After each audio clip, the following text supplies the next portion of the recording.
Sveiki visi, su jumis aš Zita Baskienė, life coach arba gyvenimo mokytojas. Ir taip smarkiai nulijo, taip panorau kažkaip jaukiai įsisukti į megztuką ir prisiminiau tokią istoriją. Kartais aš žiūriu į jūs per tą konsultaciją į ekraną, jūs tokios perspektyvios, gražios, protingos, stiprios, atsakingos. Ir kartais jūs tampat tokios bejėgės prieš vyrus, kad man norisi įžnypti jums į šoną ir taip stiprokai įžnypti.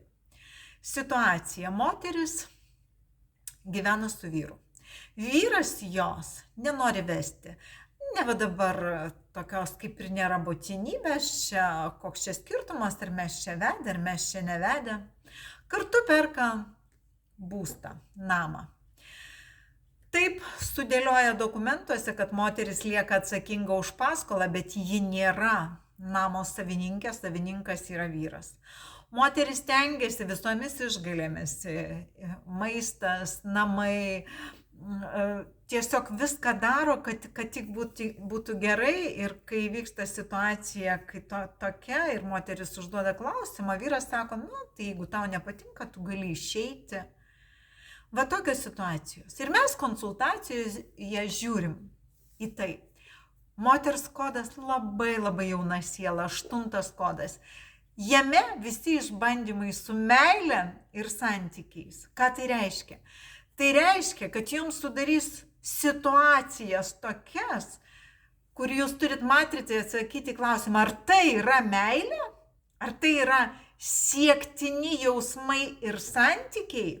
Jeigu jūs gyvenate toje situacijoje, jūs sakote matricai, taip, tai yra meilė. Ir tada gaunat per galvą. Tol, kad tai nėra meilė.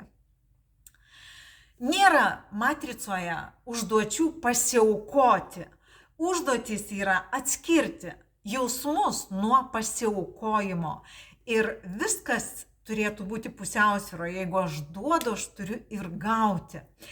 Bet moters ir yra rūsio rodiklyje 12 ir ji aukojasi ir ji nedaro sprendimo, nes jai lyg ir baisu, o kaip minėjau, jauna, graži, su perspektyvom, su potencialu, kuris duotas, ji grožės ryty galėtų savarankiškai dirbti ir viskas ten jai būtų aukštam lygyje, bet nesiryžta. Žinoma, jos silpnoji pusė nėra valios ir ryžto ir visada dvejonės ir ji nedaro žingsnio.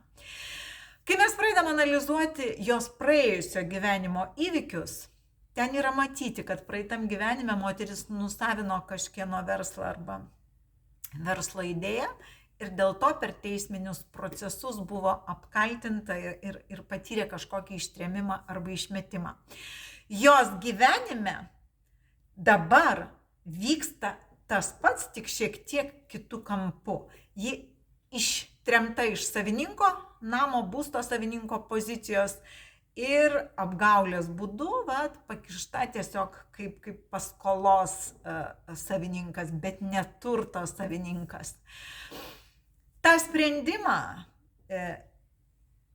priėmė moteris nesąmoningai, tai buvo toks pusiau apgaulės momentas. Kitas svarbus dalykas, kad daug ko ji nenorėjo daryti, bet padarė vardan to, kad jos prašė vyras. Kaip mes pasižiūrim vyro poziciją? Vyro karmos klaida. Ciniškas požiūris į žmonės, beširdiškumas. Kai pažiūrim į vyro kliūtį, vyro kliūtis, manimas, kad moteris turi lengvinti jam gyvenimą ir aukotis. Lietuje norėjau papasakoti tokią istoriją, kur nelabai ką daugiau galima padaryti apart to, kad susikrauti lagaminą ir nustebinti vyrą tuščiu kambariu. Ir tada gyvenimas prasidės, nes kai tu meilės ir santykių vibracijos dažnyje, tu turi matricai rodyti, link kokių santykių tu nori eiti ir kokie santykiai yra norma arba ne. Tai ji šiuo modeliavimu sukūrė situacijas laukdama atsakymo, ar tai yra meilė ir santykiai.